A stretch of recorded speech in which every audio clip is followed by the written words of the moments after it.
Hello, back at it again with Cyclestorm. I just wanted to start by thinking through some of our matchups and thinking about whether or not our beloved Tier 2 deck is well positioned or not. I would say, generally speaking, it's not the worst meta.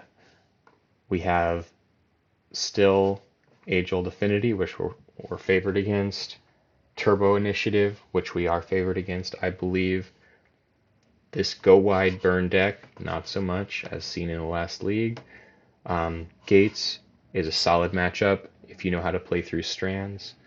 And this focus has kind of pulled the oxygen out of the room from our previous primary boogeymen, i.e., Blitz and Fey variants. So leagues are obviously wildly varied, and you can queue into anything, but three out of these top four decks, I think, are pretty solid matchups. And additionally, I've got some thoughts on how we can try to gain a little bit in this matchup that I'll go to in a second. But um, the point being, though, this may no longer be as winning a deck as it was once thought, and these two may be coming to the fore. People are still excited to play this deck.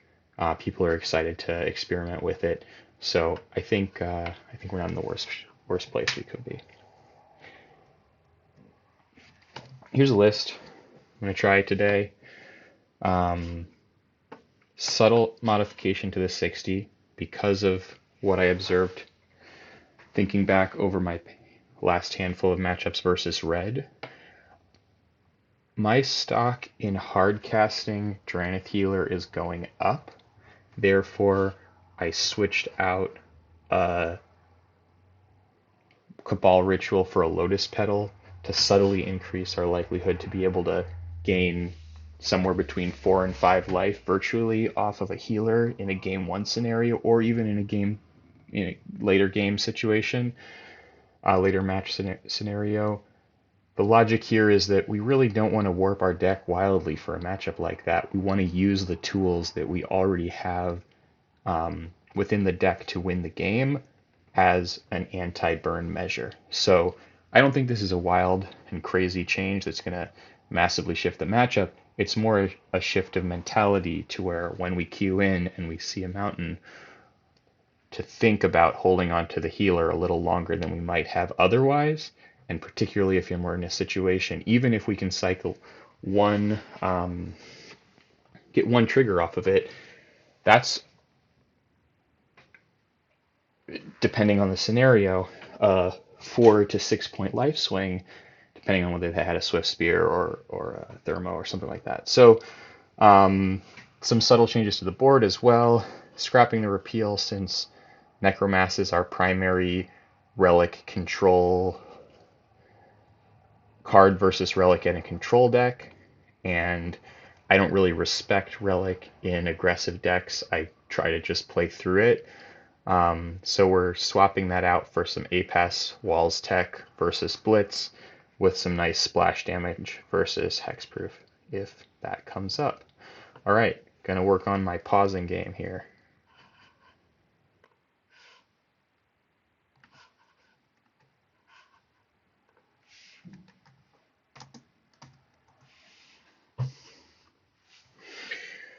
All right, here we are with opener with no lands. Kind of tempting to try to go for it, but we're gonna mull and try to get a more consistent hand. This is a lot better.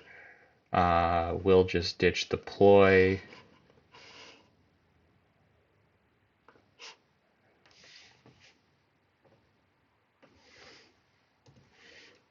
Be nice if he's on FAMs.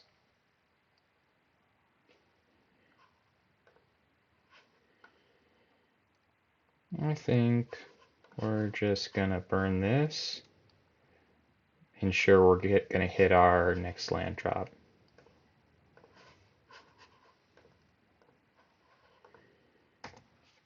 I know that might be really aggressive seeming to some, but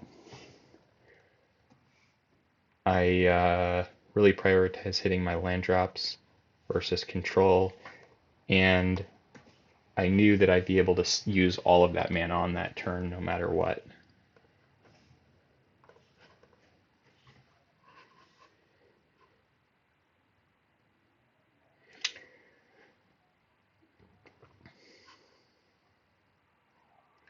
So this match basically game one basically comes down to how many prohibits do they have in the top part of their deck.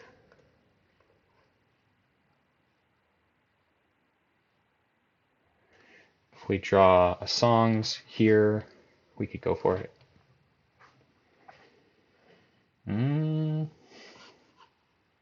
Should we do it? It's nice that they're tapped out.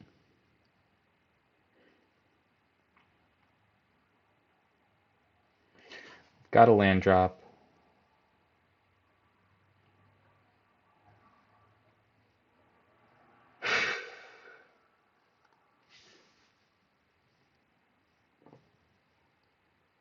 Yeah, let's go for it.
Wasn't quite deterministic, but I think I had it. All right, we're going to bring our duress. They're not going to be expecting me to bring Necromass. Of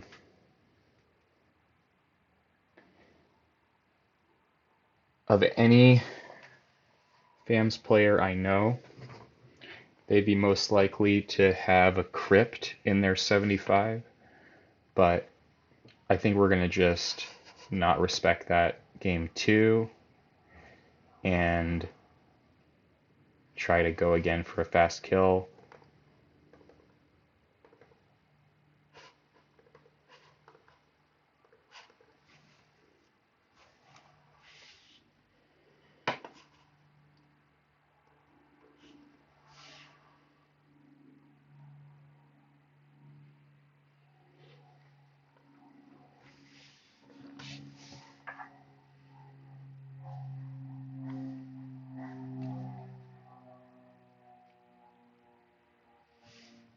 Unkeepable.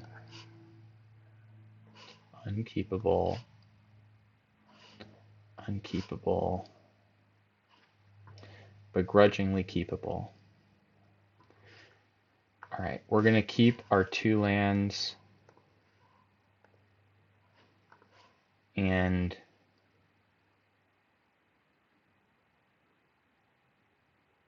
maybe our 2 street wraiths.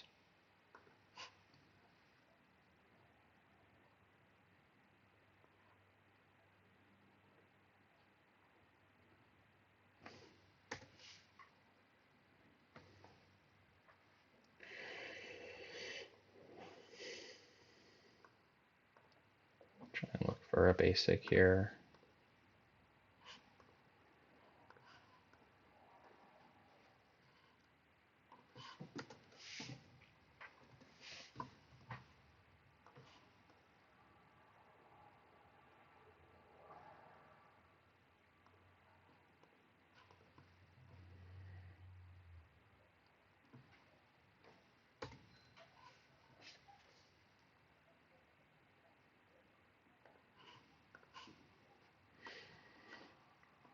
because this is a counterspell matchup, I'm prioritizing getting swamps a little bit higher than I would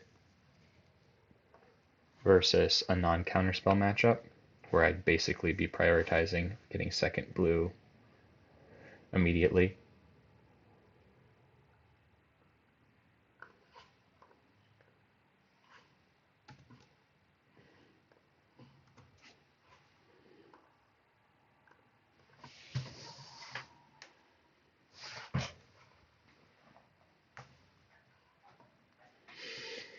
For multi-4, this isn't terrible, but they probably have 2 pieces of interaction or so in hand. So we're pretty far off. Going off. I get the island here.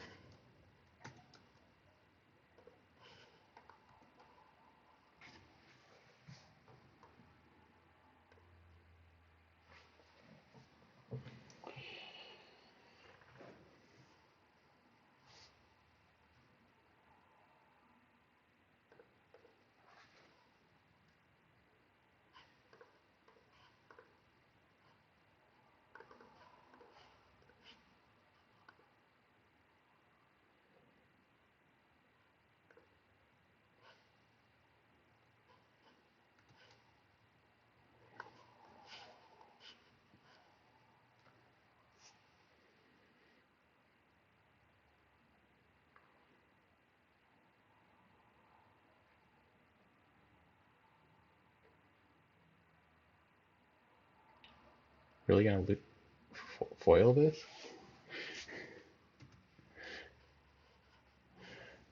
Alright, I'm gonna take their loose focus.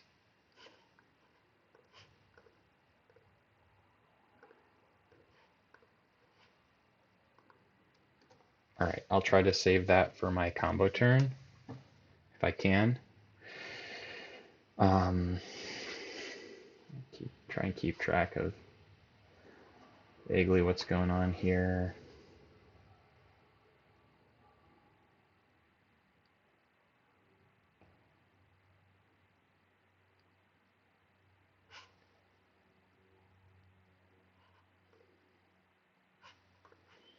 I'll play this out. There's not much that punishes that.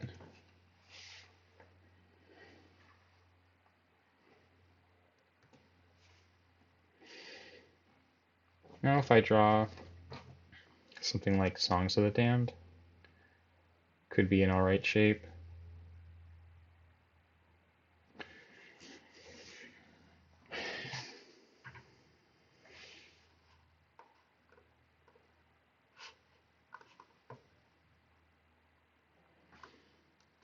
The good thing about this matchup is they give us time. Can't kill us that fast, so even with our bad maul,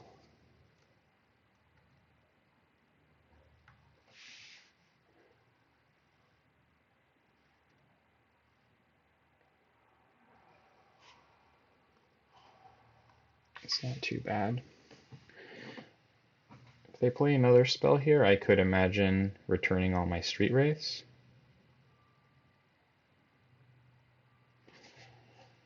Should I just return Street Wraiths as it is? Maybe. Because we're starting to get to a point where we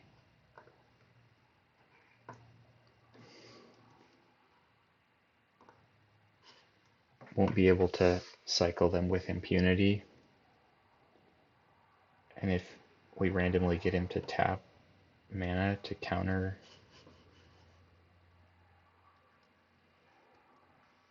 these reaping copies, that's kind of a win too.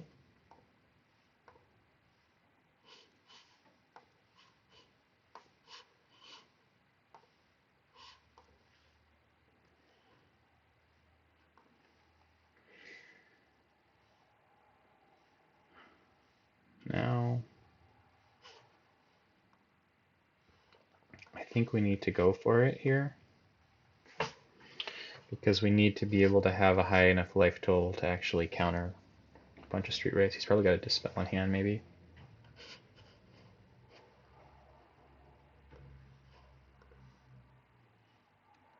Okay.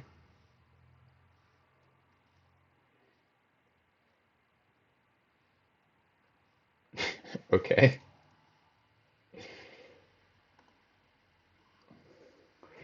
All right. I don't really get the point of that, but that's okay. I guess the point is, if we fizzle, we're dead. Which is fair enough.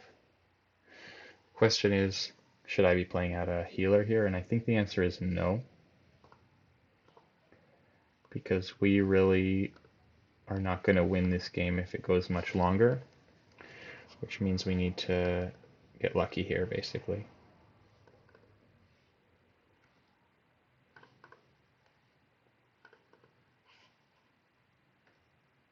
That's a start.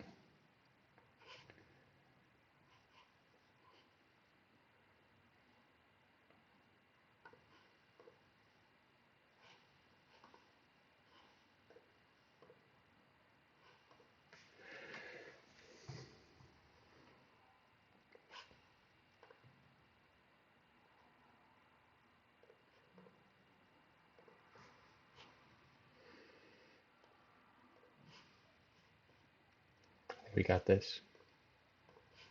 That's pretty sick.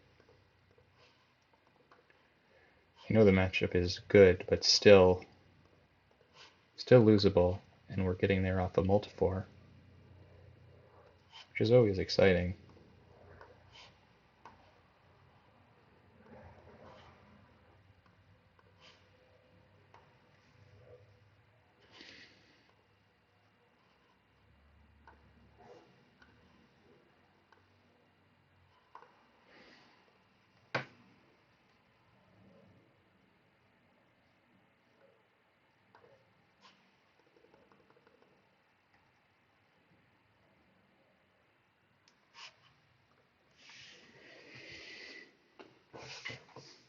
Alright, GG's.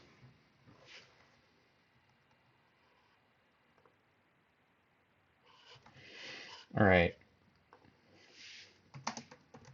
Playing against someone I really want to beat. Not really. I don't know. These guys are just a little too positive for me.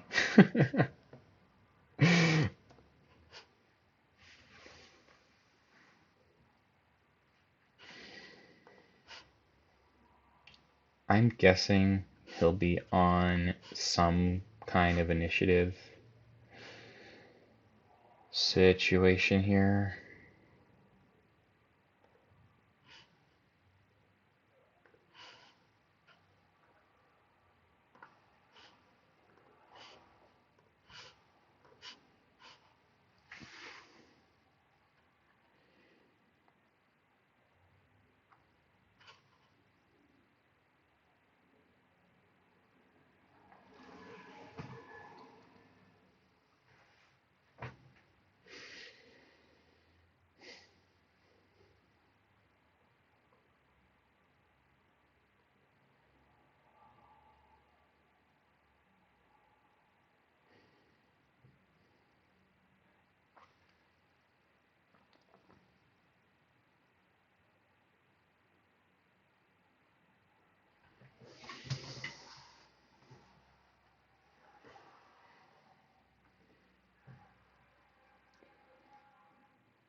Alright.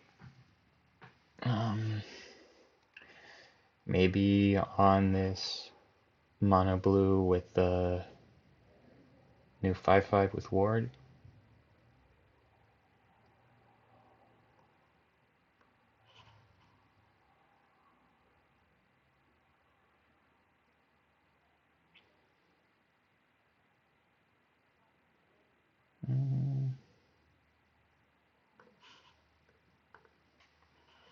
I don't really know. Could be a lot of different stuff.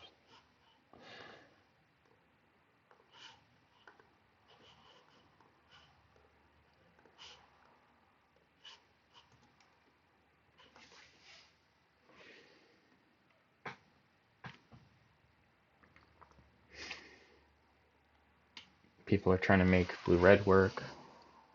Could easily be blue-black of some kind. My hope is that it's not this control initiative list with a ton of snuffs and permission. Those texts typically run cantrips and graveyard hate, which is not really what we want to see.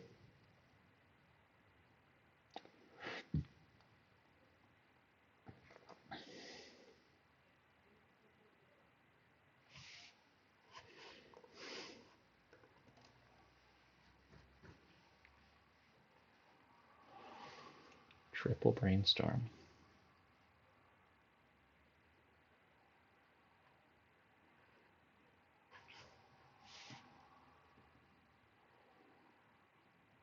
Dubious brainstorm usage so far. And here we get a 5/5. Yay. Oh, nope, it's just a 1/5 that you can never block.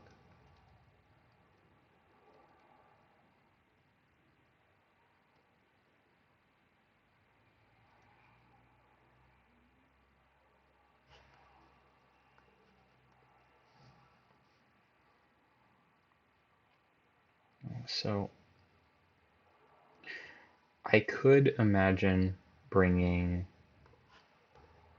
our 5/5 against this deck in a way that I don't versus the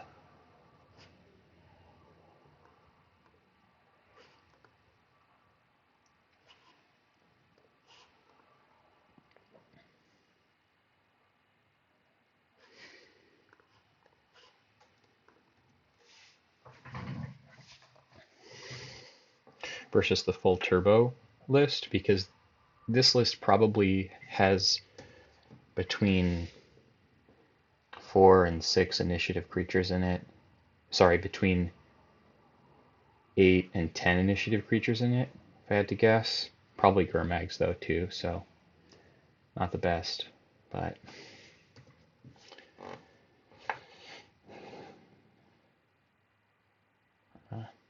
terror.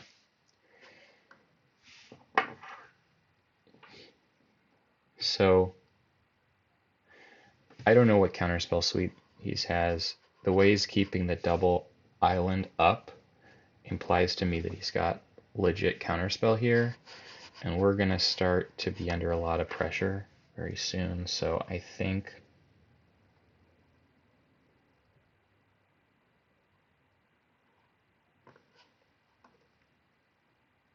I'm gonna go like this. Yeah, we're not gonna do well here. Probably.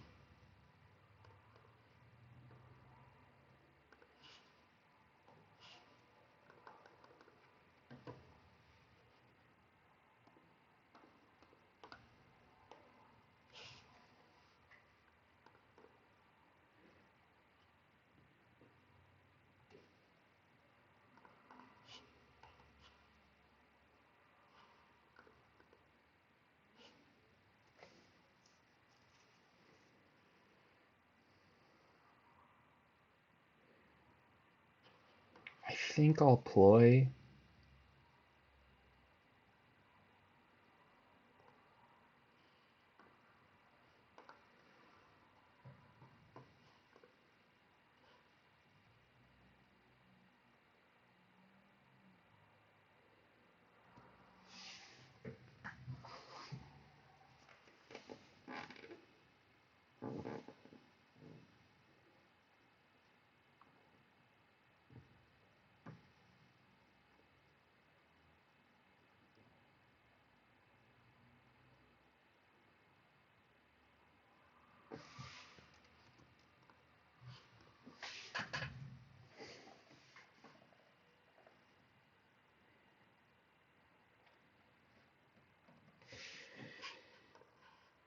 Probably got another counterspell.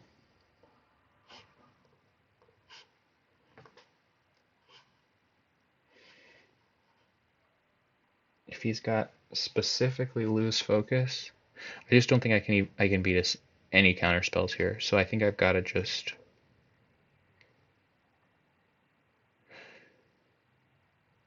let's cycle one more.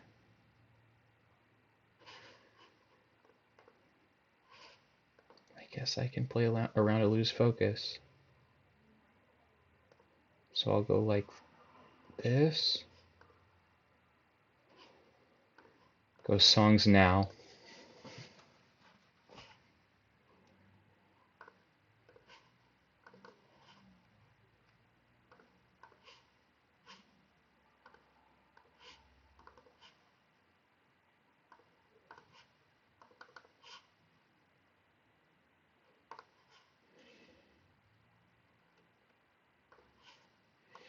I think it's unlikely that I draw mana off one or two things, so if he's got the snuff, he's got the snuff, and we're dead.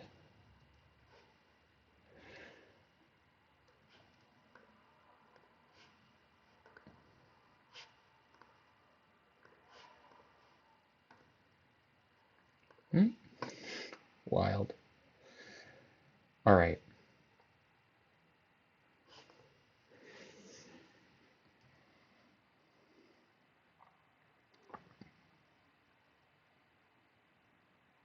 I think I'm going to get Scob.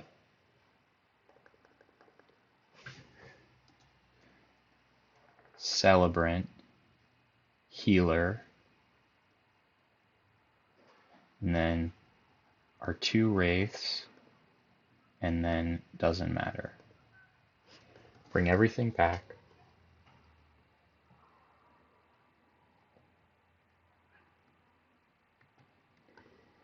Play out our healer.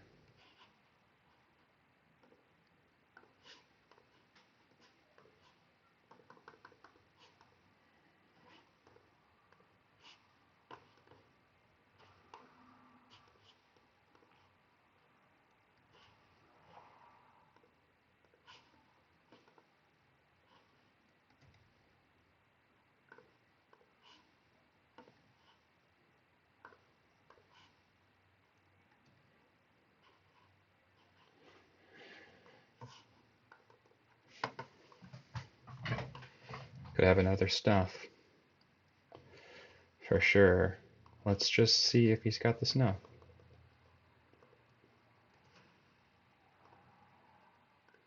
Damn. This is pretty epic.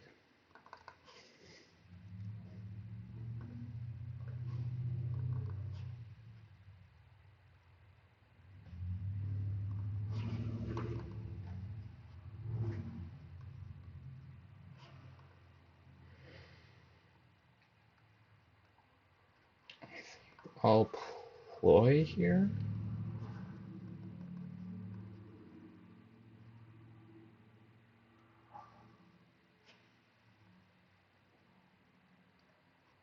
In that one.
Got there.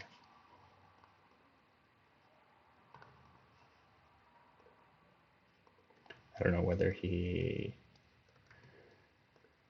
It's trying to time me, or doesn't know that well how this deck works, but he's very dead.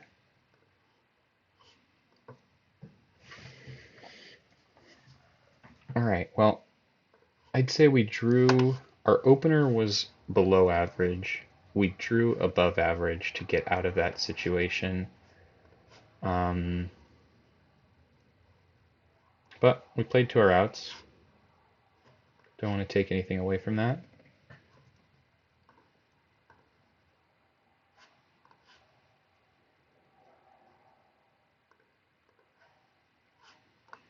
So, while I strongly believe that Necromass is not good versus the turbo list, I could make an argument that it could be alright here, particularly if we stop their quick start with a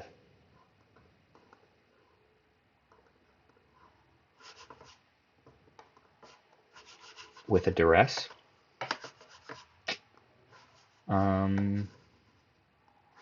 Just have to trim more creatures than I'm really comfortable with this full-on 8 boarding plan. But I'm going to give it a shot. So,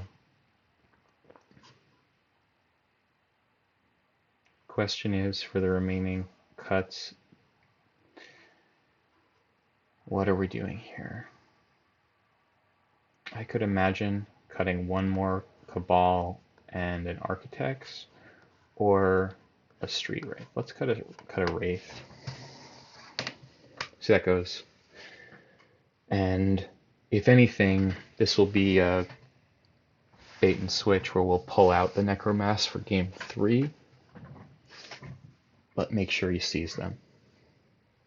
And who knows, maybe I'm underestimating it. Maybe it'll just carry the match.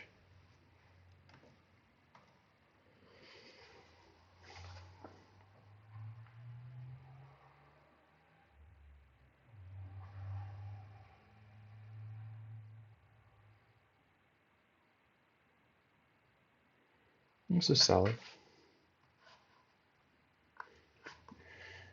Plays a tap land, and I'll definitely duress turn 1.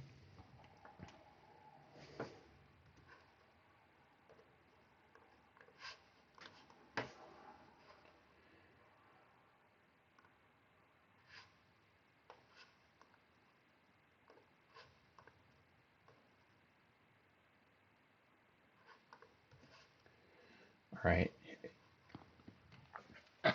This hand could change quite a bit now. But because he doesn't have much in the way of fast mana, can't come out of the gates too strong.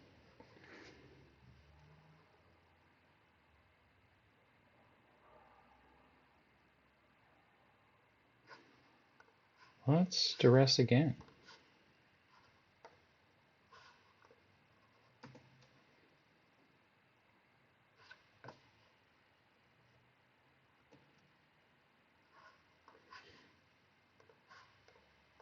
I missed a cycle there, that was dumb.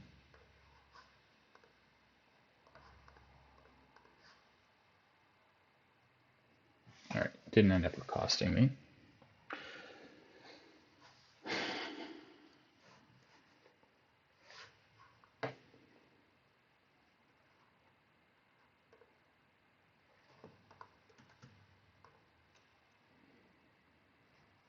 Alright.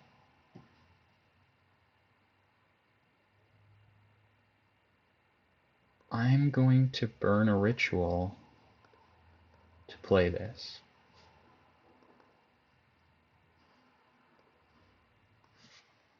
Maybe that's insane, but I want to pressure him, and my hand doesn't have that much combo potential right now.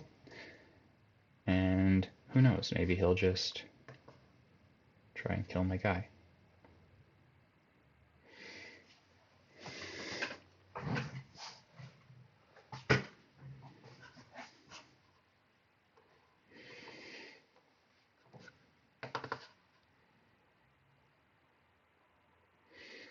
So he's got a Battle Rager in hand for sure.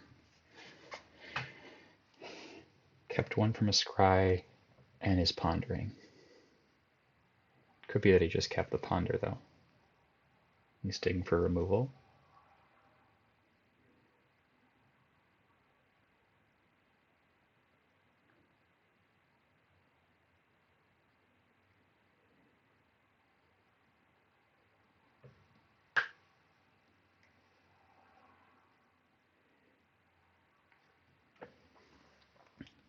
We got him on the back foot. That's less good. We could trade off.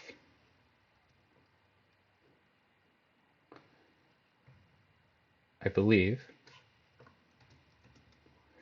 And that would mean we can cast our second one.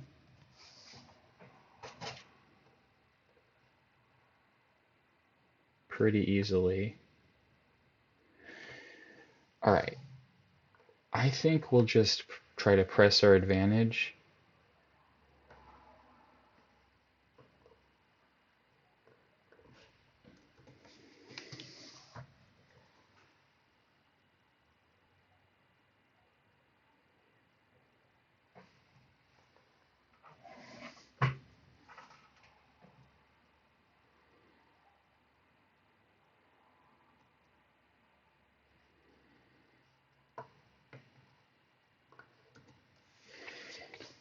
Probably just trade this off.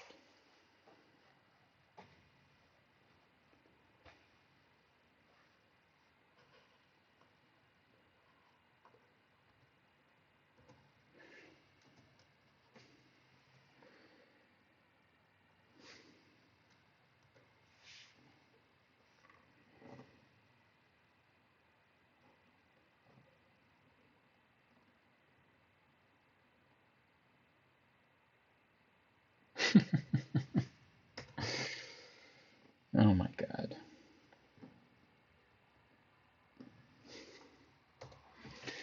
Now I probably have one turn to draw a Reaping or similar.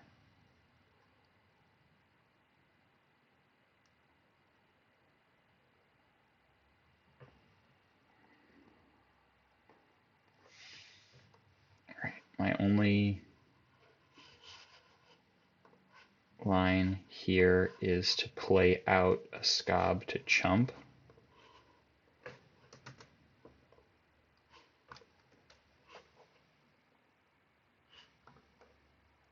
That's GG. I would say the plan actually worked pretty well.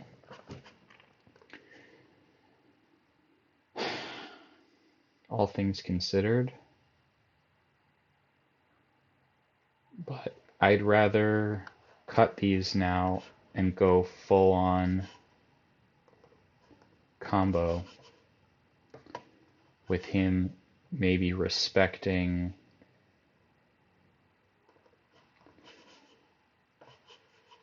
that side of my game plan more than he really should.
they gotta decide whether they want to attack or use removal on my guy, basically.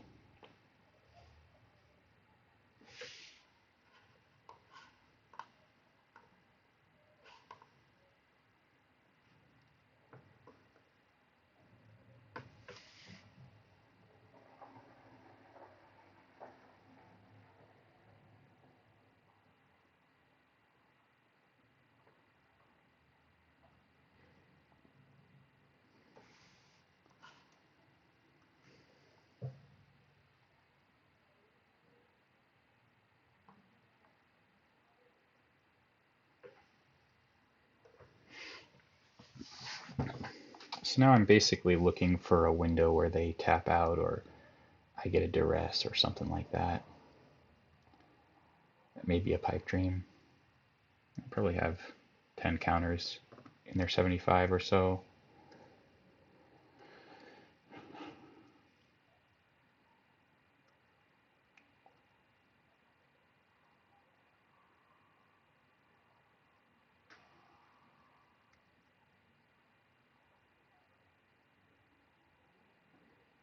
Probably have a dispel up, which is a shame. But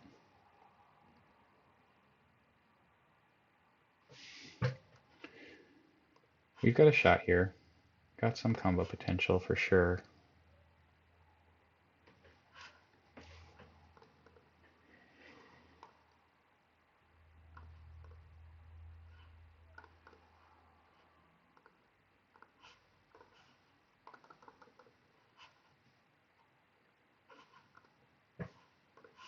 All right. That means they don't have snuff, which is nice to know. I don't think I have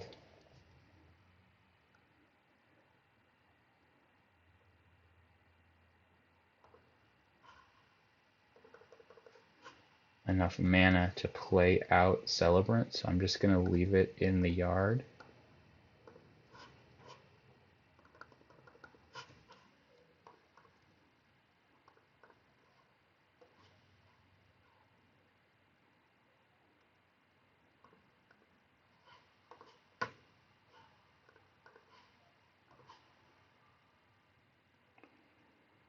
So what I need to do is play out the Barons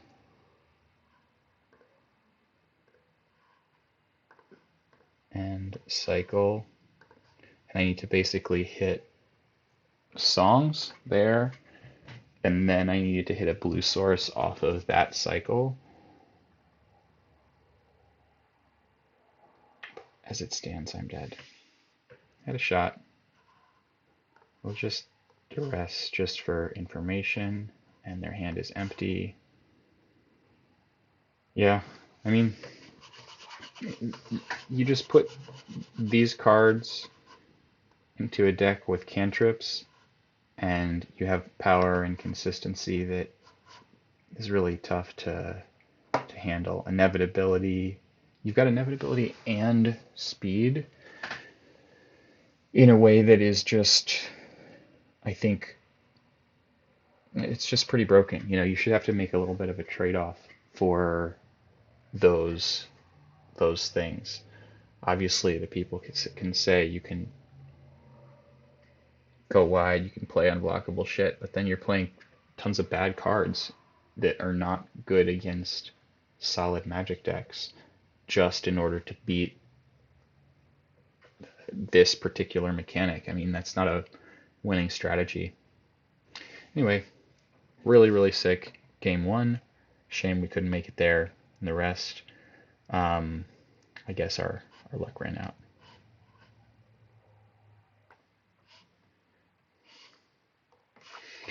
All right.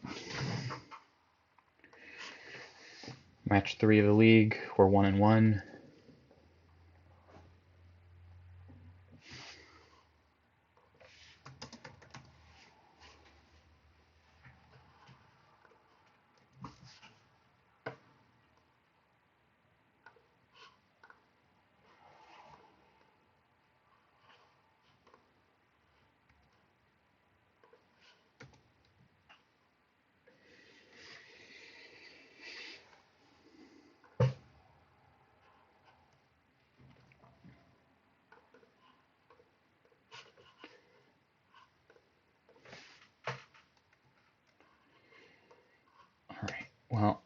That Sign in Blood makes me think maybe MBC, which means once we get to the mid game, we're going to try our best to play around Bog.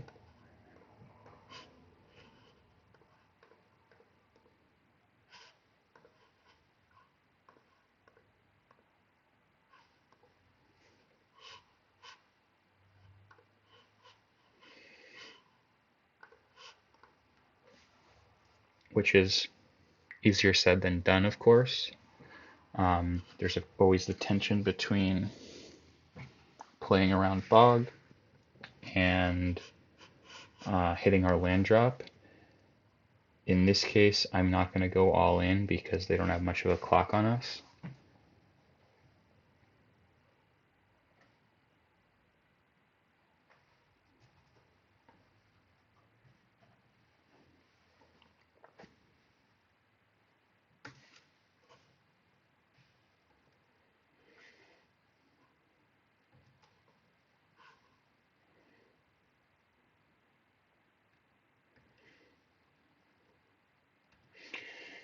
The other thing to keep in mind when playing against MBC is you never really know what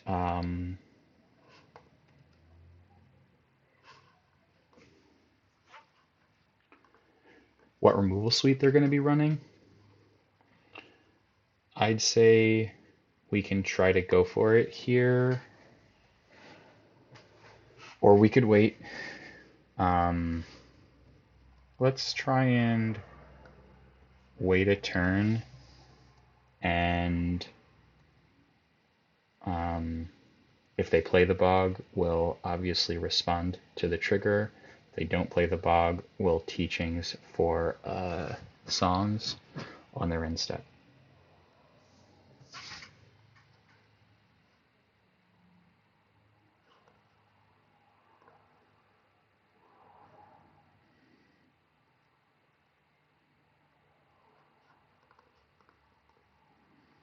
So now basically this just comes down to whether they are the type of mono black player that runs Snuff or are not the type of mono black player that runs Snuff. If they run Snuff, we could be dead. If not, we're probably good.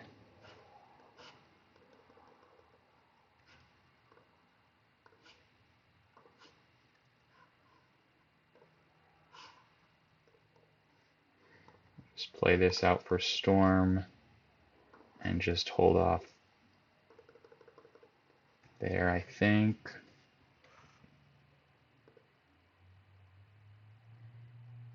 And I think we are going to play out a healer because we've got Street Wraiths to play and we need to make a ton of blue off this Celebrant over the course of the next couple cycles. So I think it'll be worth it.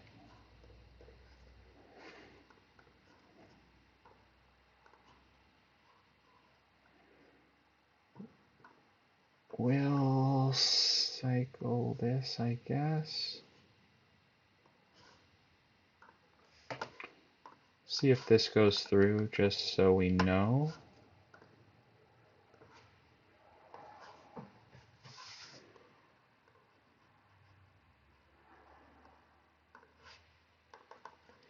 This is just GG.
So this is a matchup where I could actually imagine bringing in the 5/5s, because one of the main axes that they're going to try to interact with us on is discard, and they actually can screw us sometimes if they discard our single reaping early on. Also take that into account in mull decisions versus MBC to gravitate away from having reaping in opening hands. More of a big deal with something like Pest because they have their whatever that exile card is. But Duress is definitely a card to watch for.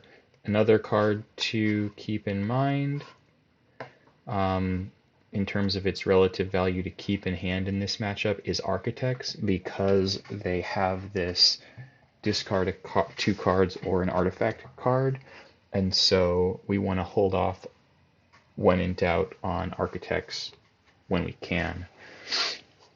I don't think I want to bring the Duresses, even though this is potentially an edict. A spellbomb deck.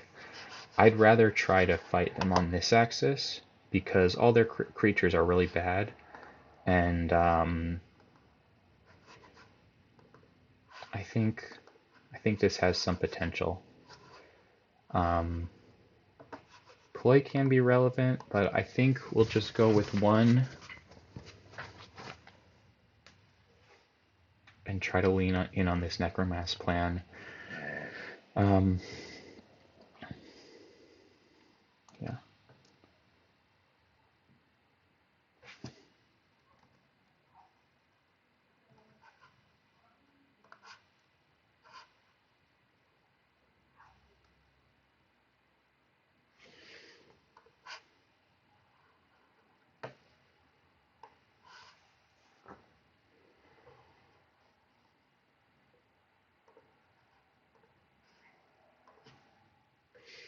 So I gravitate toward keeping creatures in general, but even more so in the presence of potential discard.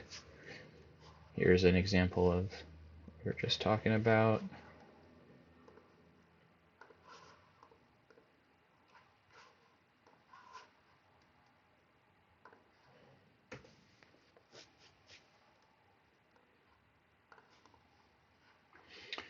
But we do need to progress our game plan, so if I don't have something else to cycle, I will cycle that.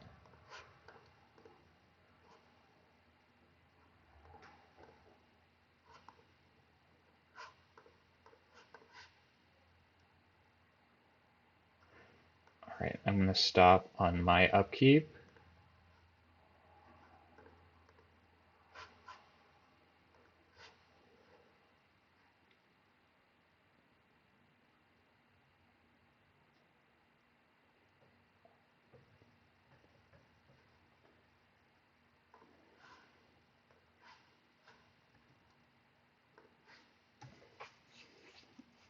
Pass.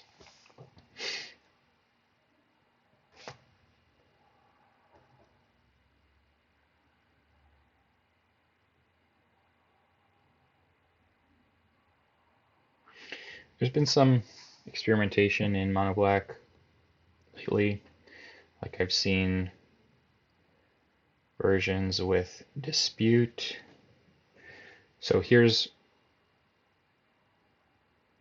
a situation where we've got a choice. They're going to probably take our reaping here if we do nothing. We could effectively cash our reaping in now, but we have to burn our songs too. That's kind of the trade-off. But because they gave us some storm count, I think I'll do it. Interesting. All right. We'll bite.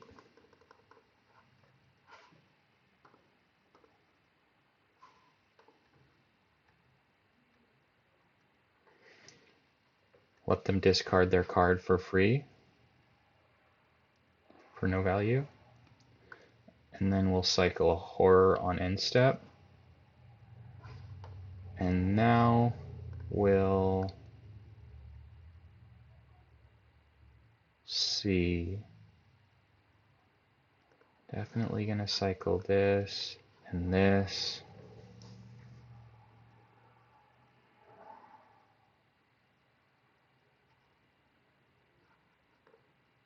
This now costs 3.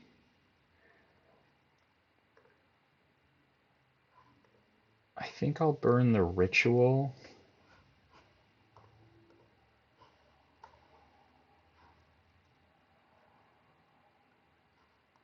And maybe I'll just...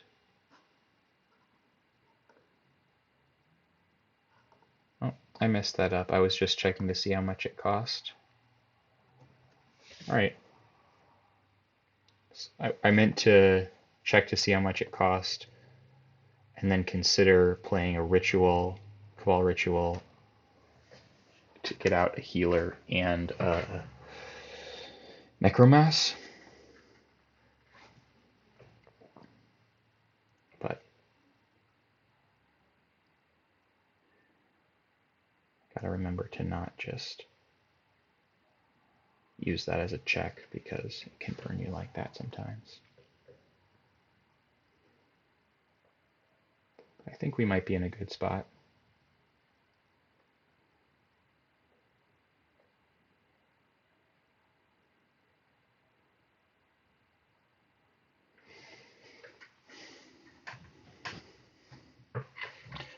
So now we're in putting them in a position where they're on the back foot. They've got to use their removal on the Necromass. Defile won't even kill it right now, although obviously it will in combination with the Witches if they block with the Witches and Defile and Ping, but it's a lot of resources they're losing over one card, even though we didn't use it quite optimally.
Okay.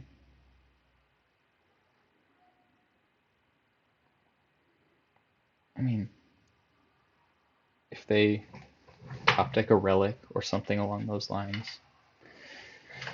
they definitely could still win. But we're doing our best to close that door.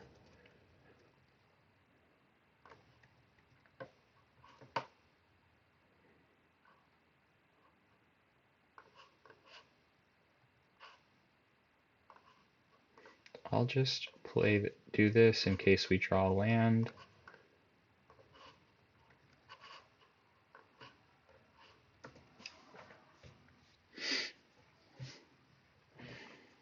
It'd be impressive if they could find their way out of this one.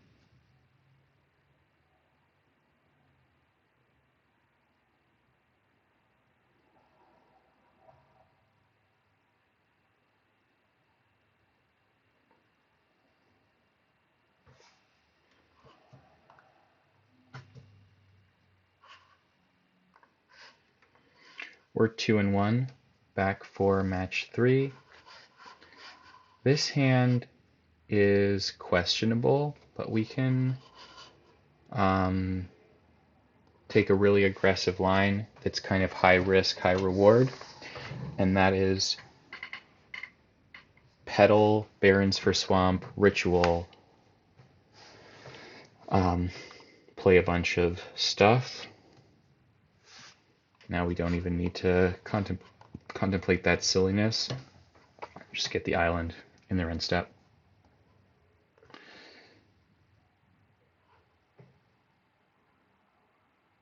They're going to be sad that they did that.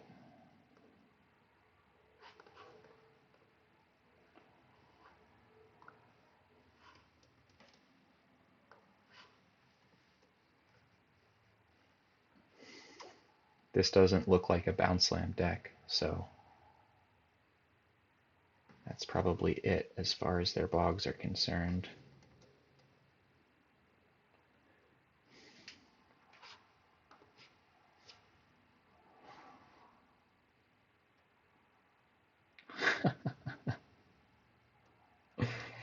That was a little bit funny. It would be sick if we pulled this off in some ways because they didn't know what we were on.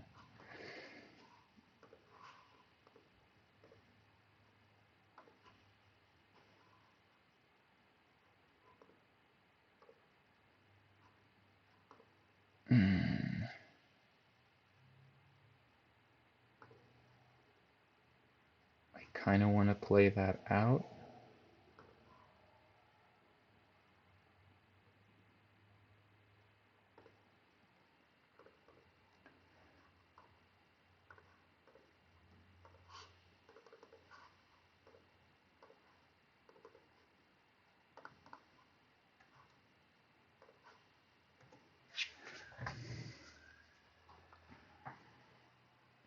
We got a lot of good draws here.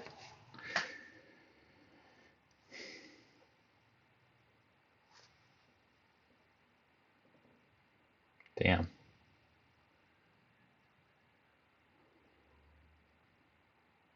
All right. I'm going to play... All right. I've got a choice here. I could go on the full-on beatdown plan, which, given that they didn't kill my healer, might actually be not as crazy as you might think.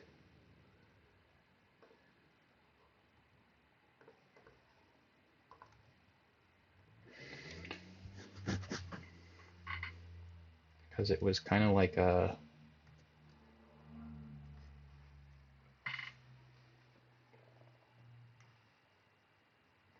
In retrospect, I should have played out the Scob there. It's just such a non-standard play that I didn't think about it. But that way my mana wouldn't be tied up next turn.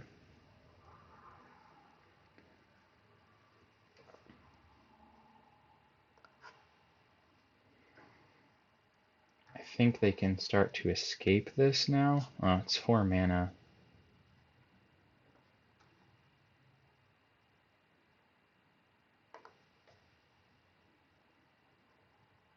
Yeah, I think they get this one.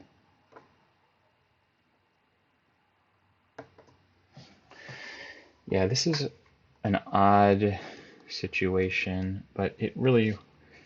I wasn't punished for not playing that out because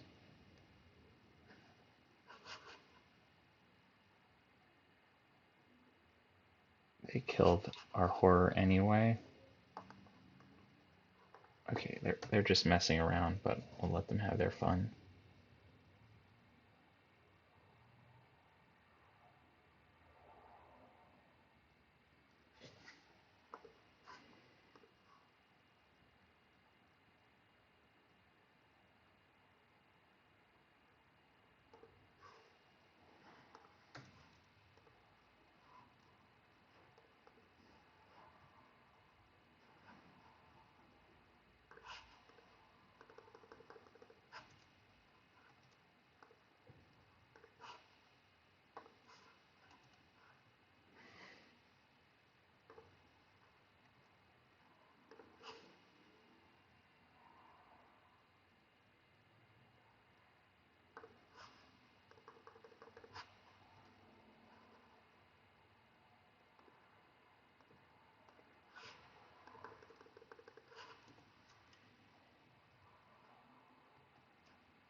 and they can kill us with the fruit, which is kind of a silly.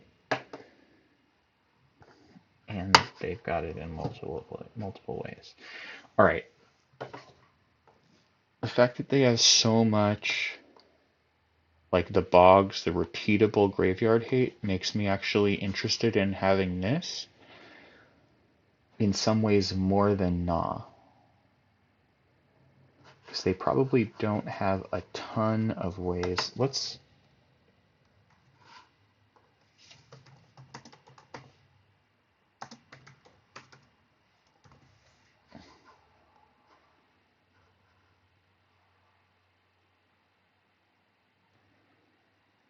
So that can definitely help.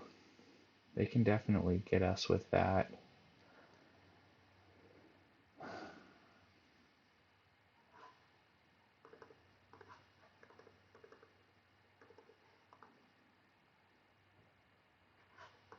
I think I'm going to try this because I want to either win quickly or get creatures on the board, because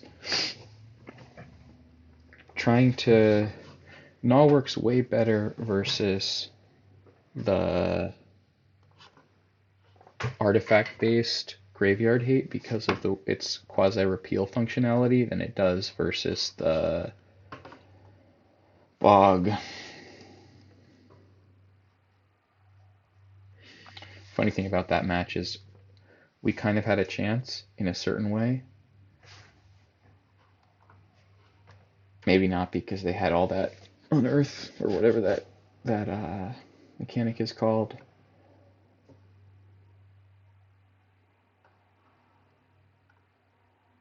But if they knew what we were playing, there was absolutely no chance in hell we could do anything in that match because he would have sandbagged the bogs. They would have sandbagged the bogs.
I could play out the horror.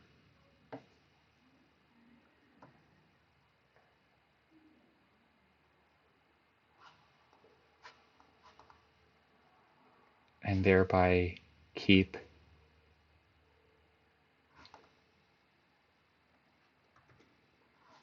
these resources in hand. And if I do that, I should do it like this.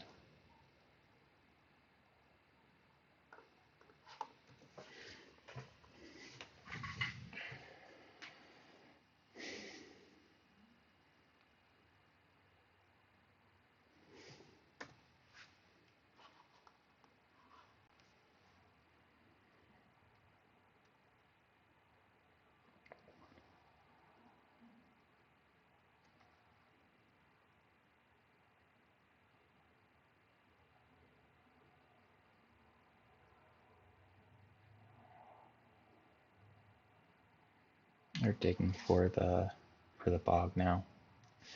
So we have an opportunity. The question is how all in to go right now. And the answer is pretty all in.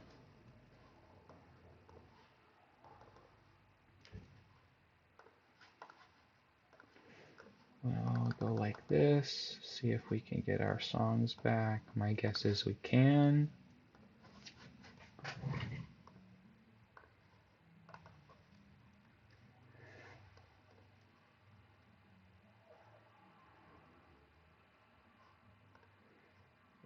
This.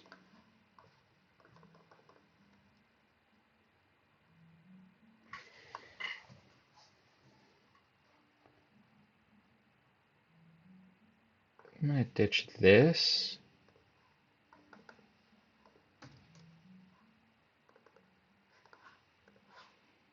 And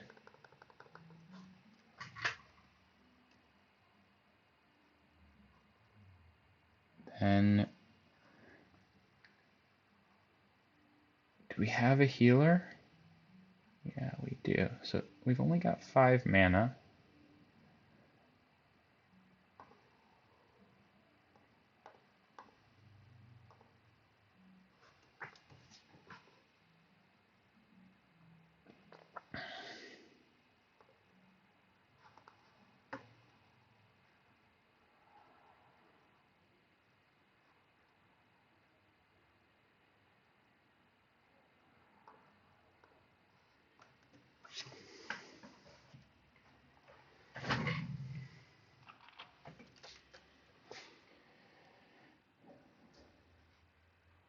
I just didn't think we were actually going to successfully kill there. We're going to fizzle. And this is the more conservative line because if they don't specifically have the graveyard hate and removal, we're in a decent position here.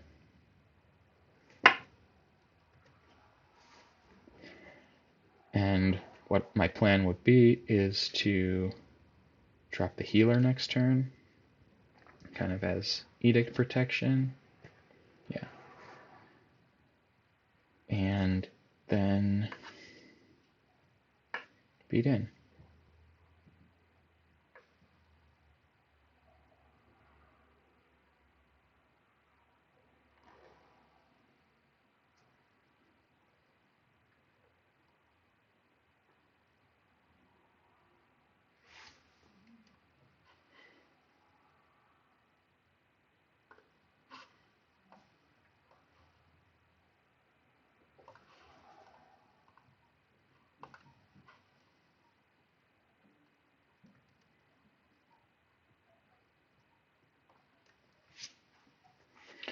They block. Not blocking. We'll get some damage in.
All right. If death, all right, we'll go death and we'll sacrifice our healer.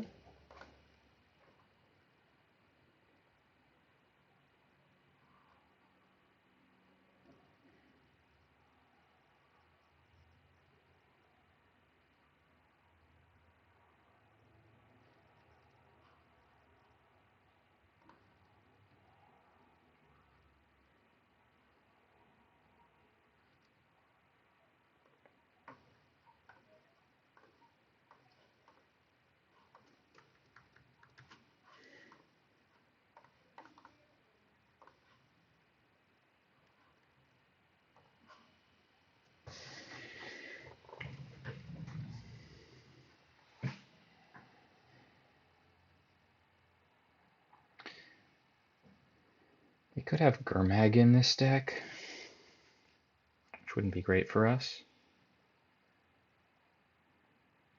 in this position.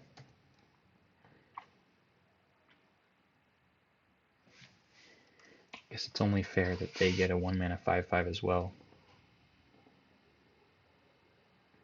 Right?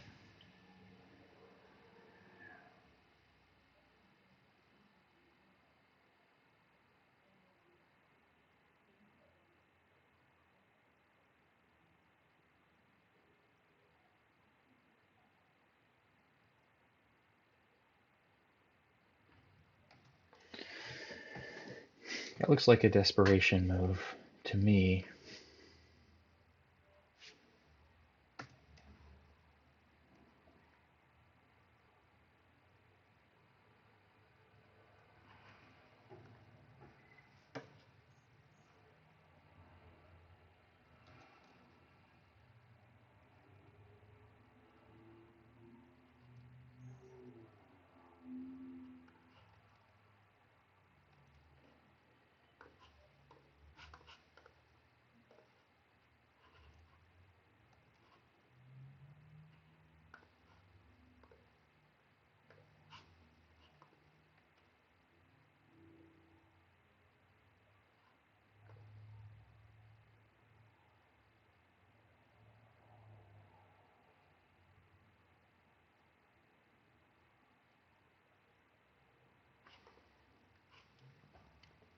Just be disciplined.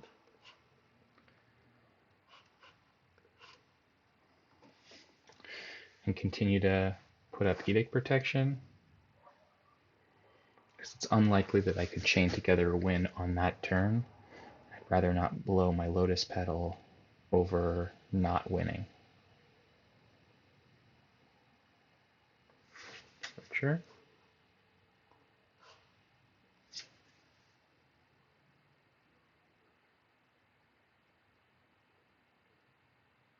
Damn.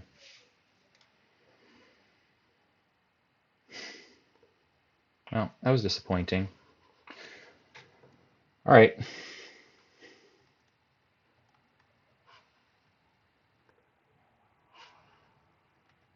All right.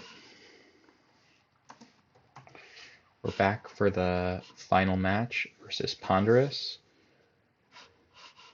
which means that this is probably not a good enough hand. They quite enjoy their Ponza, and they are a brewer too, so they could be on a variety of things, but I would expect Ponza over anything else.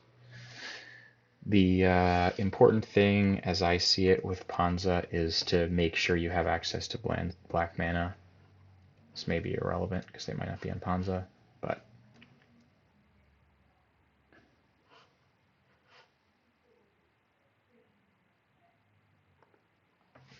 and I want to if it is Ponza, I want to oh, okay. It's something blue. I'm gonna then shift gears. If it was Ponza, I would have cycled before fetching a land.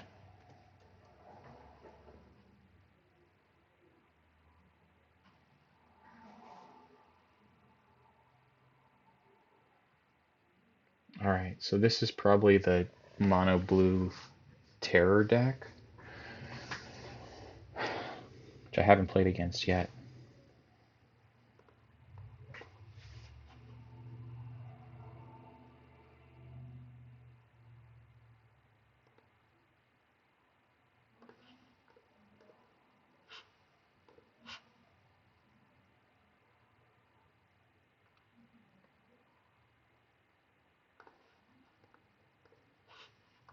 It's a solid draw. Less so. But not terrible, particularly if we dodge a flip a couple times.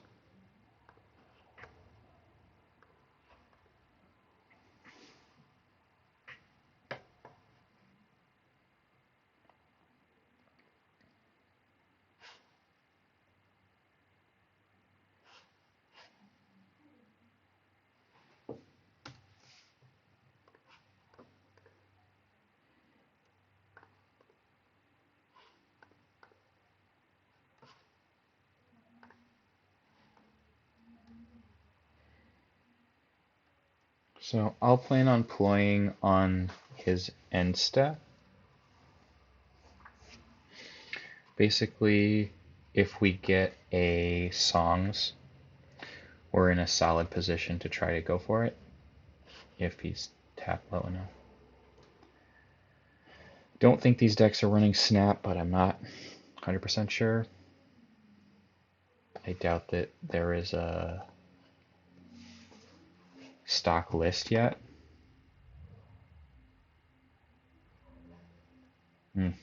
Foil. Some nice synergy with the DA there.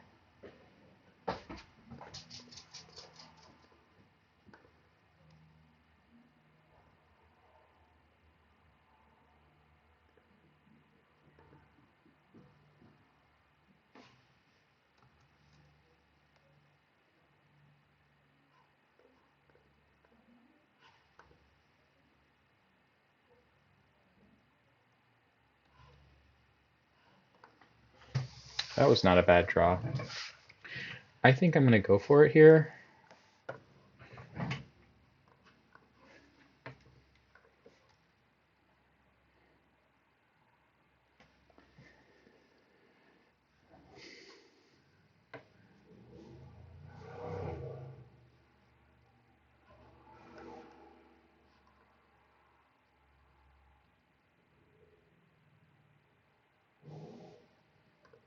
I would expect him to have at least one piece of interaction here, if not two.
Alright, now I've got a reasonable decision here.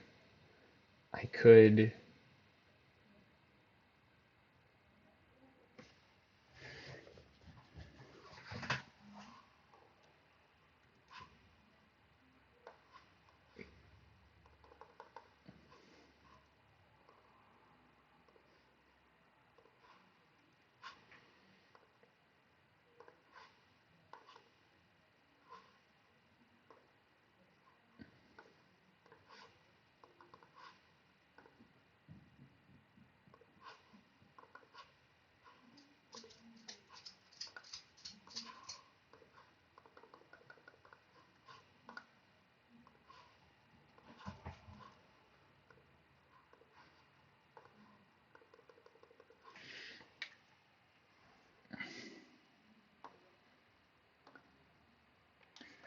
I think I'm going to leave one of the scobs in the yard because I don't have enough blue mana for all the stuff that I'd like to do with it as it stands.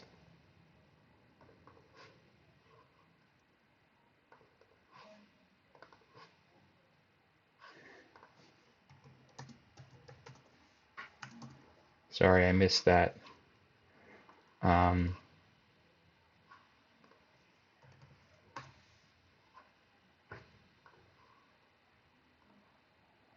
Yeah, he understands that if I get my blue mana, I win.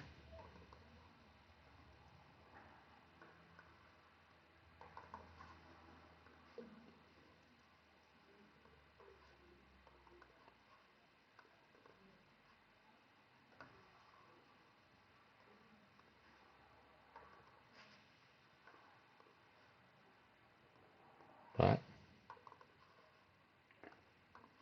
my deck is doing a good job of... Oh, that might have gotten me there.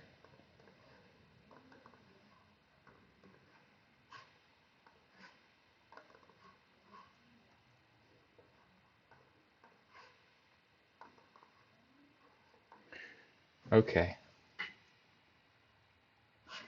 That should get it done.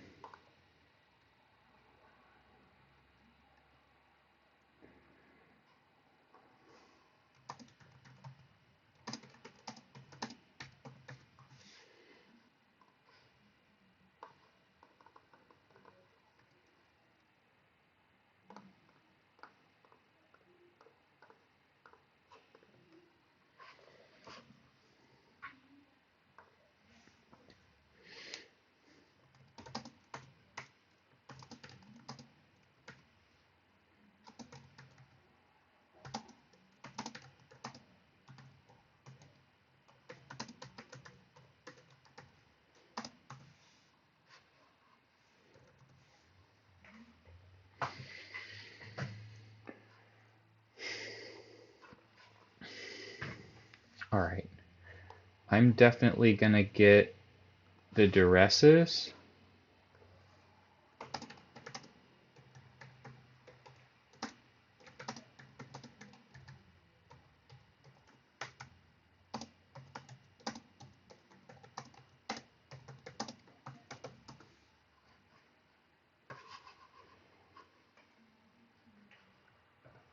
Just letting him know. They were instrumental in getting this no bandless popper event off the ground, and so just gotta let him know that I like it a lot. Some cool stuff.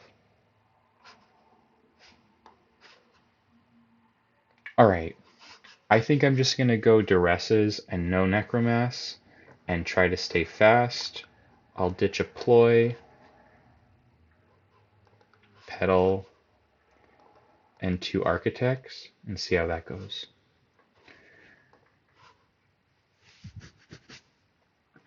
I could see shaving a scob in this situation too, but don't know. I'll keep this, and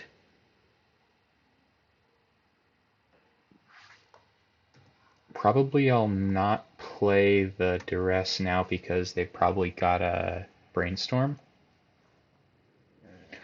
And I'd rather, well, not probably, but there's a 30-40% chance they've got a brainstorm, and if that is the case, I'd rather save the duress for when I want to protect something. Especially considering I have plenty of other stuff to do.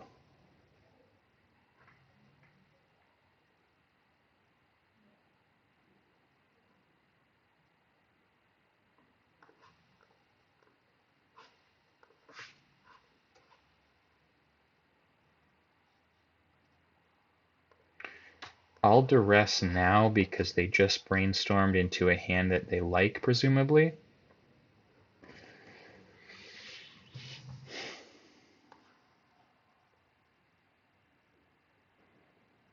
I think I'll take their counterspell. This I do actively want to track what they have. Probably only lasts a couple turns, but be worthwhile. The thing is that their foil isn't actually that good right now because they're kind of tight on mana.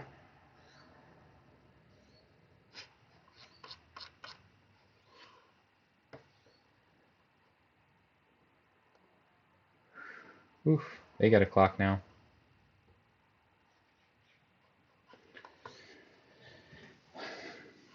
So their foil shouldn't be online though, because I don't think that they can have an island.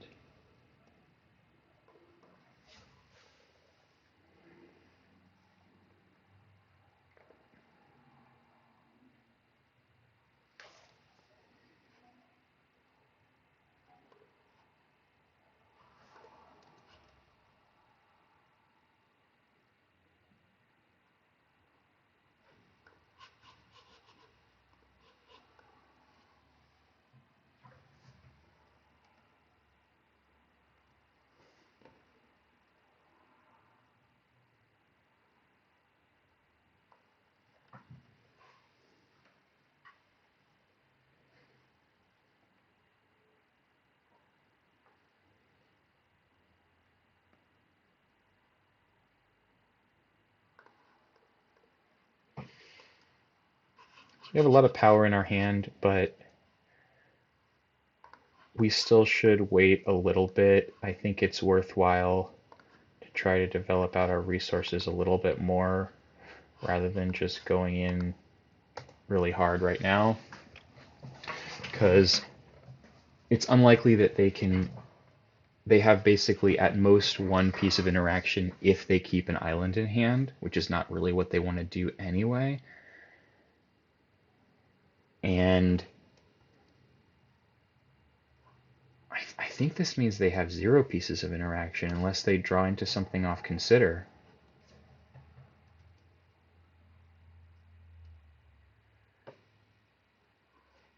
Or augur, I guess.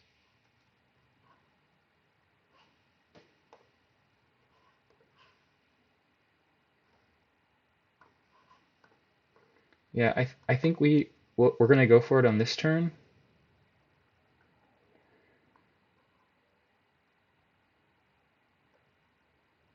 On our upkeep. Oh, I messed that up, but oh well. We drew a creature anyway, which is what we were trying to get out of the deal. So we're gonna go like this. And we're gonna play songs.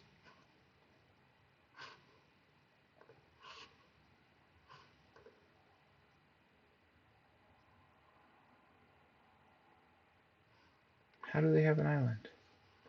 Did they brainstorm in there somewhere? Anyway, it's alright.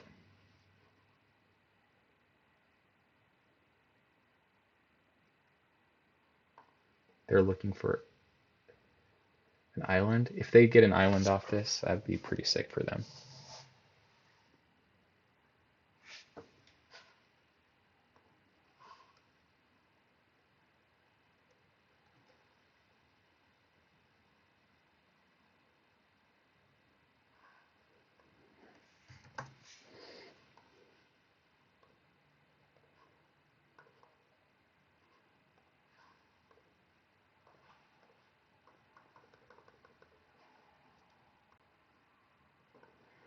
Alright, so the only thing that can happen here is we could fizzle, which is certainly possible. Um,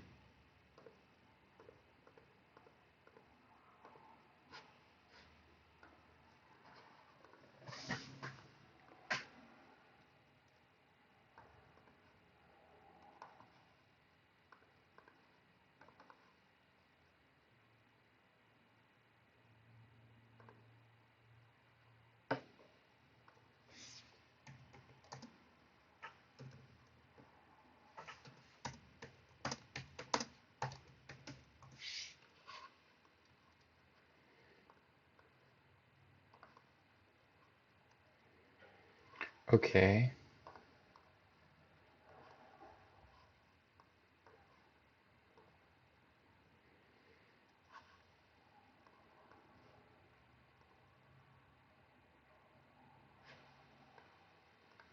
Kind of down to the wire here, actually.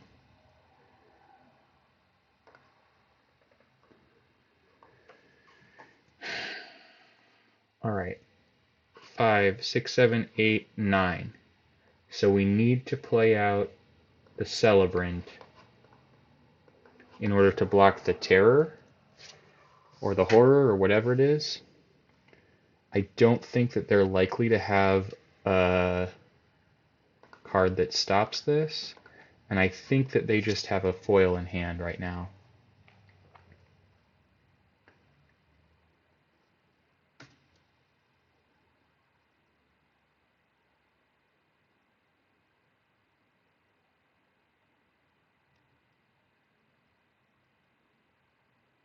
So they could easily have a counter here.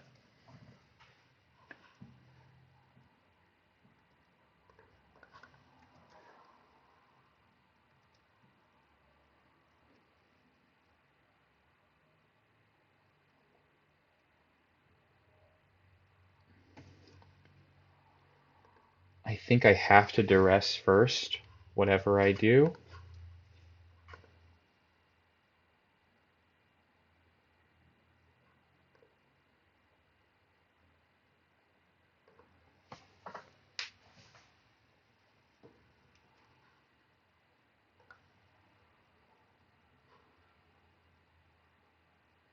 This is a mind game he's playing right here.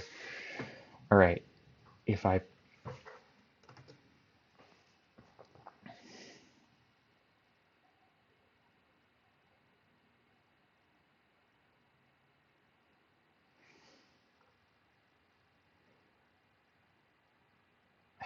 I think it's gotta be. Oh no, he's only got 2 cards in hand.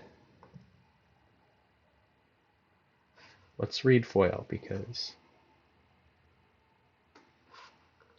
yeah, I think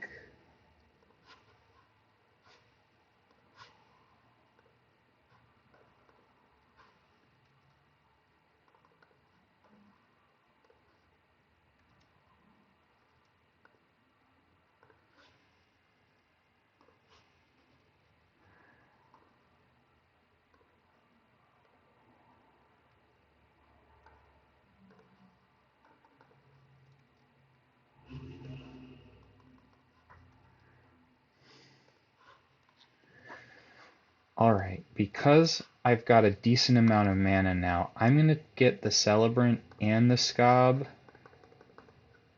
because that means I should, with any reasonable draws, be able to chain Scobs. And if I leave 5 mana floating, sorry, 6 mana floating,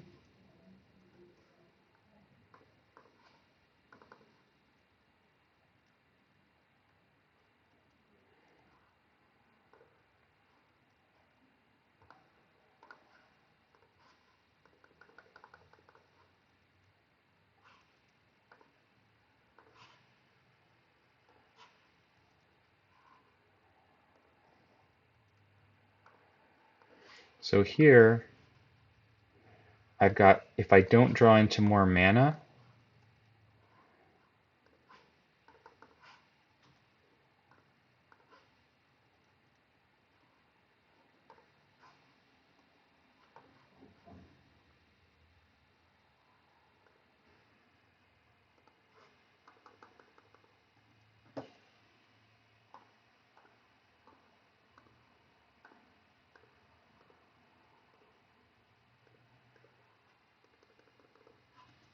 so I think in this case,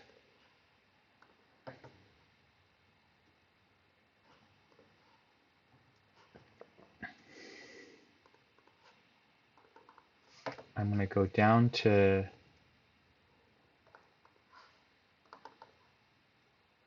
3 mana, and then I'm going to play a ploy.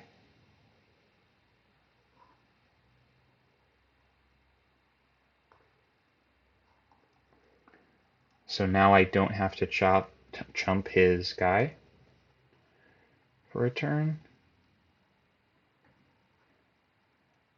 And now I'll discard a bunch of cyclers.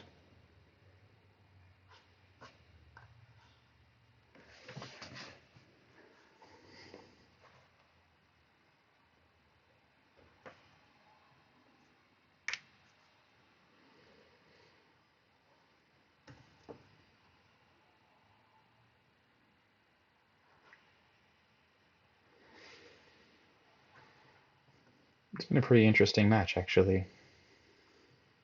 I'm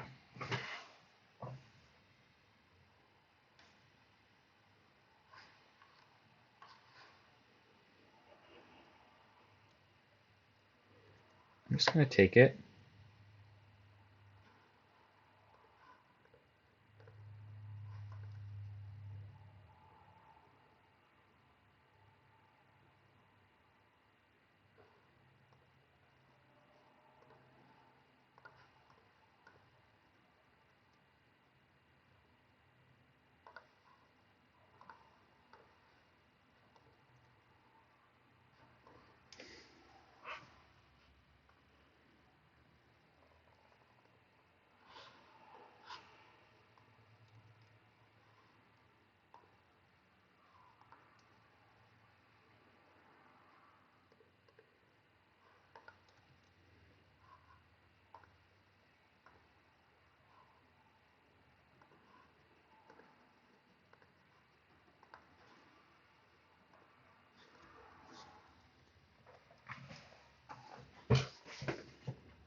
Now I have to block the 2 terrors.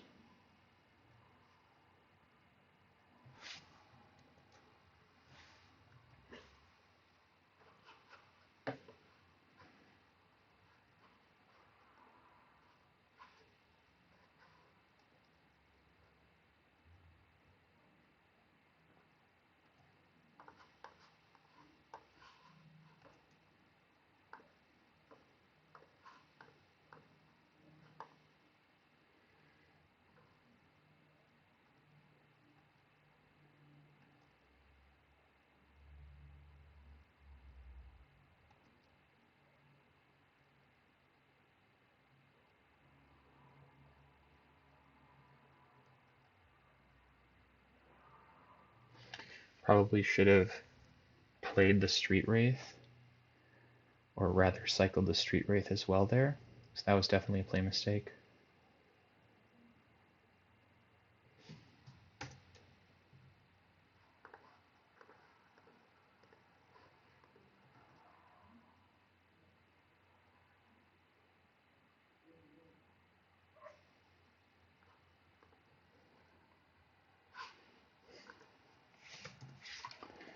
Alright, got me.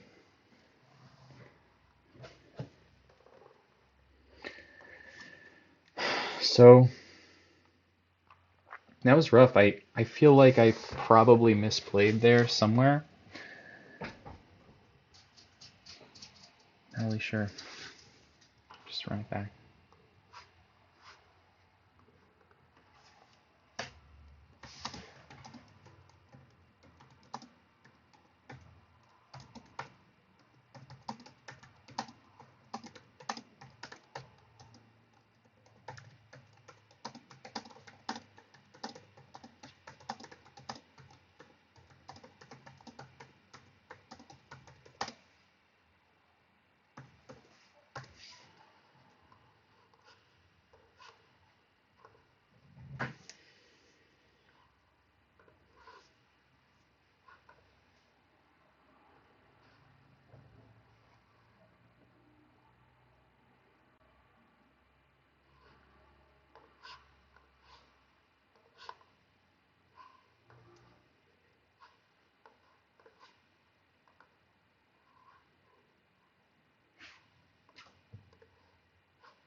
There's just no way I was going to let myself get force spiked on that. And we really need to convert those creatures into other kinds of resources ASAP. Actually, going to do this in case I draw specifically Barrens.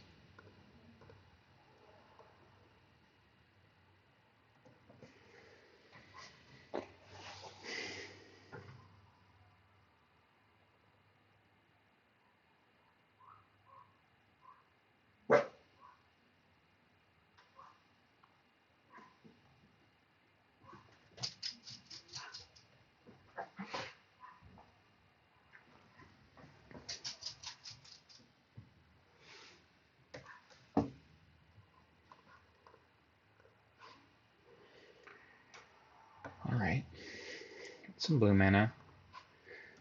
That means that if we draw into a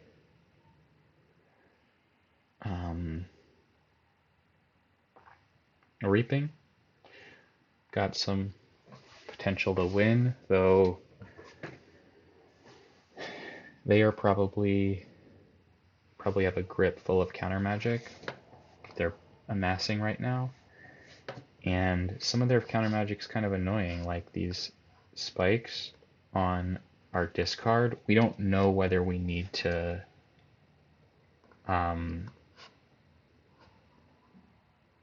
make them resolve or not, basically.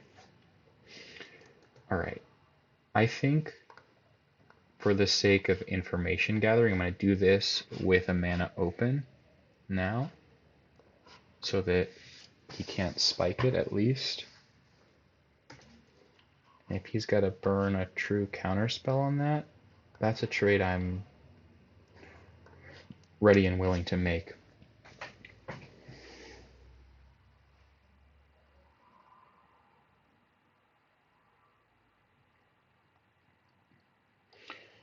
So we basically just need action.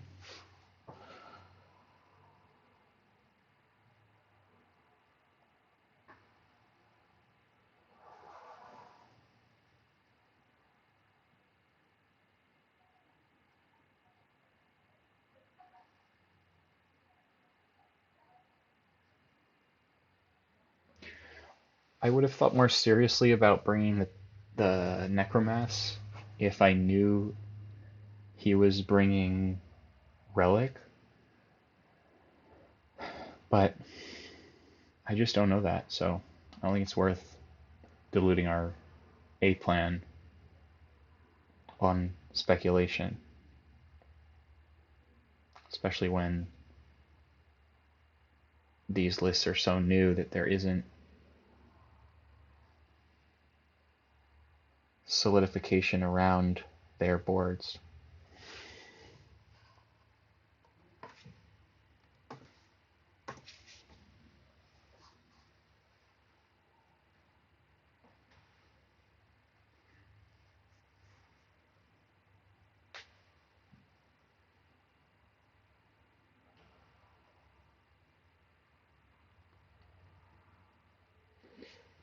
So now they've got hard cast foil, which is fine.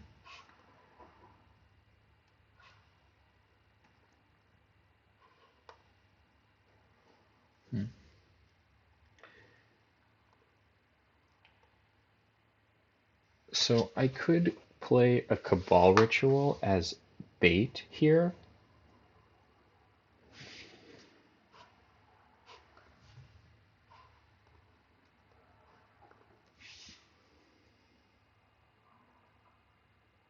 I think they're going to take this bait.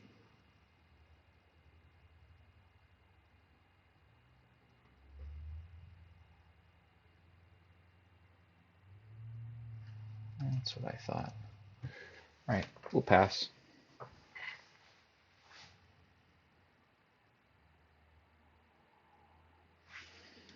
Let's see if they have any DAs. No DAs. Oh, one DA. It's funny, this deck and this playstyle actually reminds me of some of these no ban list decks.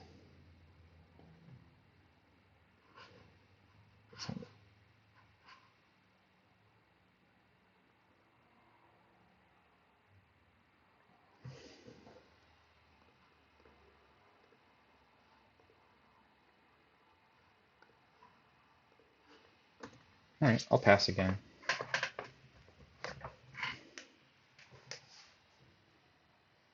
I'd like to have one more piece, and maybe I'll get into teachings on their end step or something like that to start bullying them a little bit in that way.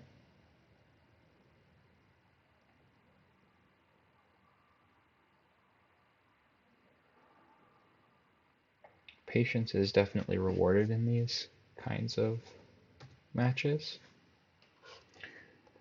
but we could get to a point where they have just a handful of counters, and that's a point where we're having dispels and or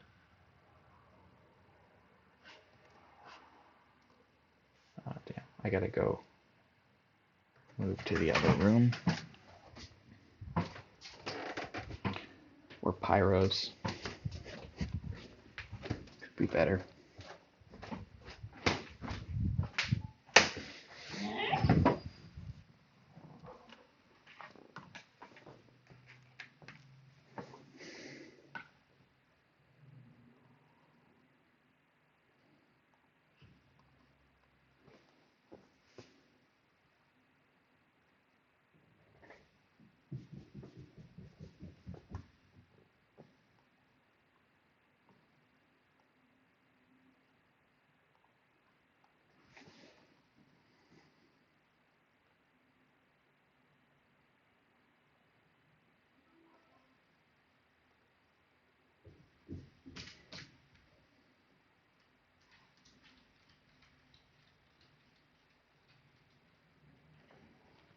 he should force spike this because it eats one of my blue mana.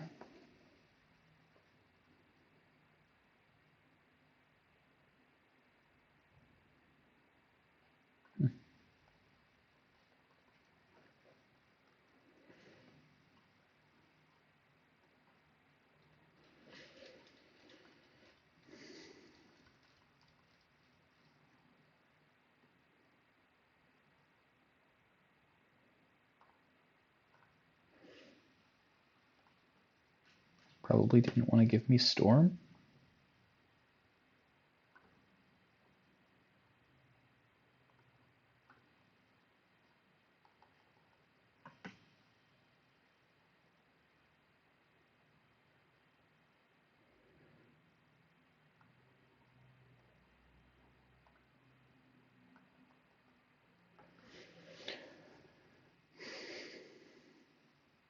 So the main thing I've just got to bear in mind is to not cycle to 0 mana.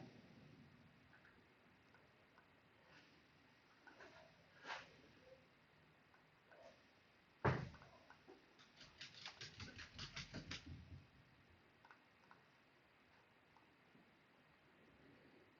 think I've got this.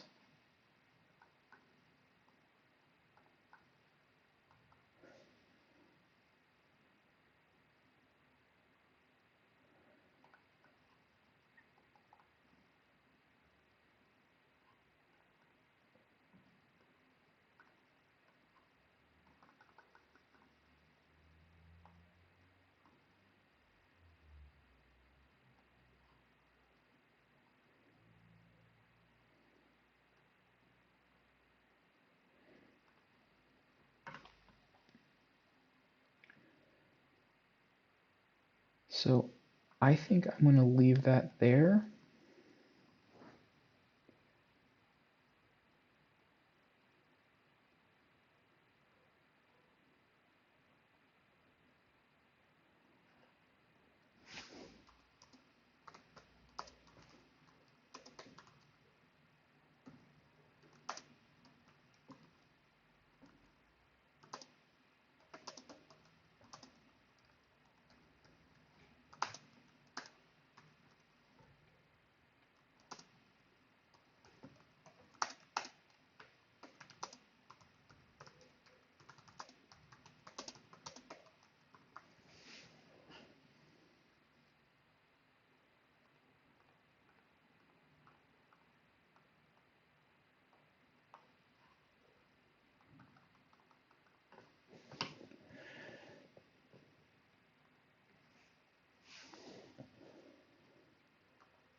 All right, we got the 3-2.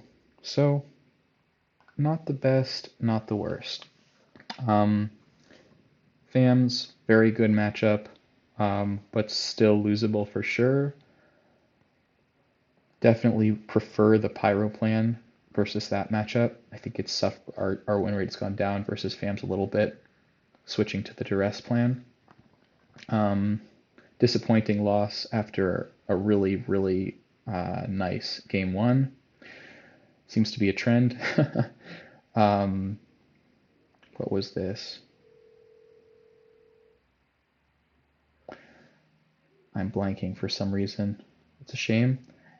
This was that Black Burn deck, which had us totally dead to rights game one and still finished the job, and then game two gave him a fight, but they persevered. And then interesting to play against this blue deck for the first time versus a really nice guy. Anyway, have a good one.